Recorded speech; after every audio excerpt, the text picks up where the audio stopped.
to Standard 9 Geography class, and today we'll be understanding chapter 4, and the title is Earth Structure.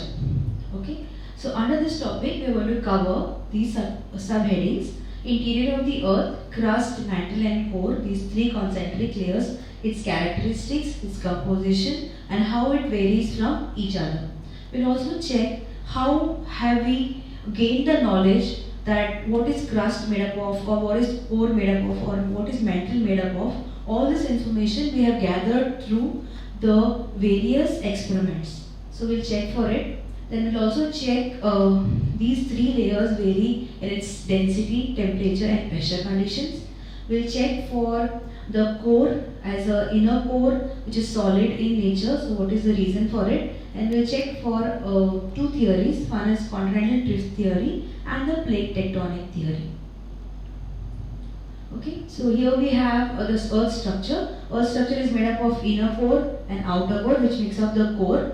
Then we have the mantle layer which is made up of asthenosphere and mesosphere. And then we have the crustal part which is made up of continental crust and oceanic crust. But above that we have some layers or some spheres which are made up of like water. So hydrosphere is a sphere made up of water, and above that the envelope of air is known as atmosphere. Before actually understanding in detail about structure of the earth or interior of the earth, we need to check something, and that is about the crustal plates. Crustal plates are nothing but the tectonic plates, and tectonic plates, the whole earth surface is made up of tectonic plates. These plates are divided into 7 major plates and 20 minor plates. So we have North American plate, South American plate, African plate, Antarctica plate, Pacific plate, Indo-Australian plate, Eurasian plate. Now you can see these dark lines. These lines are your plate margins. Okay, you have studied about the plate boundaries or plate margins in standard 6, and the boundaries are moving in different directions. Now these directions are either convergent boundary, divergent boundary or transform boundary. So if it is a divergent boundary, if they are moving apart each other, you will have some volcanic eruption taking place in the formation of ridge, or it can be a formation of ocean basin. If it is a convergent boundary, then you have formation of fold mountains. And if you have a transform boundary, then it mostly leads to the result of earthquake as a calamity or volcanic eruption. So these two are the evidences which help us to understand the interior of the earth. And the very first one which we are going to focus, which is the result of transform boundary, is your earthquake. Okay. Now earthquake begins somewhere from a point which is known as focus. So from the focus you have the seismic waves moving in different directions. When they start from the focus, the first waves which start are known as primary waves. Okay, primary waves travel from all the medium, that is solid, liquid and gaseous, but somewhere in the liquid state they slightly try to bend. So the perpendicular point exactly above focus is your epicenter, which hits the earth surface, and these waves what you can see in the semicircular form are your surface waves. Okay, so you can see here there is a transform boundary taking place. You can see the arrows, and all these waves which are traveling in different layers gives us different vibrations which is recorded on a seismograph, which helps us to understand the density of each layer, its depth, temperature conditions and related characteristics. So you have a picture here, seismic waves shown. So we have P waves hitting the liquid surface partially. You can see the waves entering. This is the shadow zone, and the S waves or the secondary waves will not travel through liquid. So you can see the shadow zone here. So these waves indirectly help us to understand the different layers and its characteristics and how each layer is differing. Some layers are solid, some layers are semi-molten, some layers are molten, and some are completely solid in nature. The next evidence or next important way how we come to know that what does the earth interior is made up of is your volcanic eruptions. So we have the magma chamber through which cracks and fissures when the molten magma reaches the Earth's surface. We come to know that the Earth's surface somewhere interior is in a molten state. Okay, so that is another evidence which tells us. Okay, so these are two evidences. Okay, as far as digging is concerned, maximum digging done by the man is nearly 12,000 meters, that is 12 kilometers. At the same time, we come to know as we are digging and we are moving towards the interior of the earth, the temperature increases. So at an average of 32 meters deep, there is increase of 1 degree Celsius. So, volcanic eruption. We have a small clip here.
This was a clip on volcanic eruption, and it showed us how the interior of the earth is in molten state which erupts in the form of volcanic eruption. So with these various evidences, we come to know that the earth's surface or interior of the earth is made up of different layers, and one of the layer is in the molten state. So this is a part of the earth's structure. So we have core, which is made up of outer core and inner core. We have mantle, which is made up of again two divisions, and we have the crust, which is made up of again two divisions. One thing to keep in mind is that the crustal plates are lighter compared to the mantle, and inner core is much heavier in nature. So whatever is heavier is at the center. Comparatively, which is lighter is above the core, which is mantle, and which is much lighter is exactly on the surface of which makes up the surface of the earth, that is your crust. Okay, so we have up to the inner core, it is extending up to 6,370 kilometers, and the extent of crust varies from up to 60 kilometers on the continental crust, and 30 to 35 kilometers in the oceanic crust. We'll check that. So we have another picture showing here, a clearer one. Okay, so this is the basically structure of the earth. So structure of the earth basically is divided into crust. The crust is divided into further sub two types. So we have the continental crust, which makes up all the continents, and it is extending up to 60 to 70 kilometers. And the oceanic crust makes up the ocean floors, and it is made up of sima, that is silica and magnesium. And continental crust is made up of Cl, that is silica and aluminium. These layers are much lighter, so higher the mountainous regions and higher the plateau regions are made up of much lighter material compared to the plains and the denser ocean regions, therefore they are sinking. Okay, the next layer is your mantle. Mantle is made up of two subdivisions. The upper mantle, which is known as asthenosphere, which is partially molten, and we have the lower mantle, which is probably experiencing greater pressure conditions, higher temperature conditions. Okay, as we are moving right from the crustal part towards the interior of the earth, we are moving and we are experiencing rising temperature and pressure conditions. Okay, the next layer is your core. The core is further subdivided into outer core and inner core. Outer core is completely molten in state. which makes up the magma chamber, and that magma chamber is the source for the volcanic eruption. One more thing to keep in mind, the layer between crust and mantle, we have a layer which is known as Mohorovic discontinuity. Okay, this layer makes up or demarcates the line between crust and mantle. We have another layer which demarcates between mantle and core, that is your Gutenberg discontinuity. Okay, so we have the structure of the earth which is made up of crust, which has two subdivisions, Sial and Sima. Sial is your continental crust and Sima is your oceanic crust. The mantle is made up of upper mantle and lower mantle. Upper mantle is known as asthenosphere and lower mantle is known as mesosphere. The core is subdivided into outer core and inner core. Outer core is in molten state, whereas inner core is in solid state. Now, why is inner core is in a solid state? It's mainly because of the intense temperature and high pressure conditions have made this core get converted into solid state. Now, the mantle is made up of silicate rocks. Okay, so it has silicates, it has magnesium, it has nickel, it has oxides and all that. Core is made up of nickel and ferrous, that is Nephe, which is making up the core, and this part of the core is in the molten state and this part of the core is in the solid state. So we just now checked that the Earth's interior is made up of concentric layers or concentric circles, and above these concentric circles we have lithosphere, hydrosphere and atmosphere. So these are the concentric circles: inner core, outer core, mesosphere, asthenosphere, crust. Then we have a layer of water, which is hydrosphere, and we have a layer of air, which is the atmosphere. Chemical composition of crust, as we just discussed, Cr, continental crust is extending up to 60 kilometers. It is made up of silica and aluminium. Oceanic crust is 5 to 10 kilometers. It is made up of silica and magnesium. Coming towards the mantle, it is extending up to 2,900 kilometers, and lower mantle is from 700 to 2,900, and we have the upper mantle extending up to 700 kilometers. The temperature conditions here are 1000 to 3700 degrees Celsius. I spoke about Gutenberg discontinuity. This is the demarcation between the core and mantle given by a seismologist who is a German-born seismologist, and he had studied a lot about the interior of the earth, and he came across, or he discovered this demarcation between mantle and core. Core is made up of nickel and ferrous. Nickel is here, N, which is denoted by Ni, and ferrous is iron. Inner core is completely solid in nature, outer core is molten. Temperature conditions here are 4400 to 6000, and inner core, or the core basically, which is also known as barysphere, is responsible for Earth's magnetism. Okay, this is a picture about Andrija Mohorovic, who discovered the demarcation between crust and mantle, and he is another geophysicist and seismologist who gave the demarcation between crust and mantle.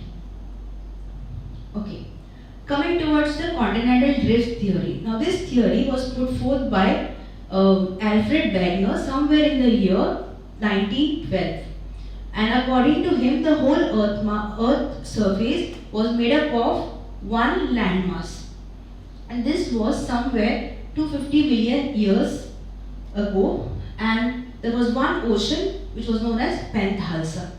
This Pangea, one landmass, broke into two landmasses, and further subdivisions took place, and that's how you can see with this slide. So somewhere 250 million years ago, we have the different geological periods, and the name of the different geological periods are mentioned. So Permian geological period, so Pangea was something like this, which broke in Jurassic period, which further broke somewhere 50 million years ago. This was the situation. And then accordingly, so it goes like this, Pangea, then it 200 million years, then it comes to 150, 100, 550, and now the present situation. Now the present situation looks like this: North America, South America, Africa, Asia, Australia.